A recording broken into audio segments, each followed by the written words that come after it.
చేసుకుంటాను నా పంచ ప్రాణాలని.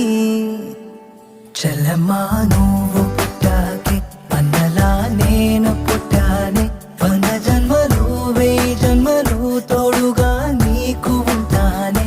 చెల్లెమ్మా నువ్వు వచ్చాకే గుండెకే సందడొచ్చింది, దారి చూపే వేలి చివరై నిన్ను నడిపిస్తూ ఉంటానే. నీ చిన్ని పాదం అడుగే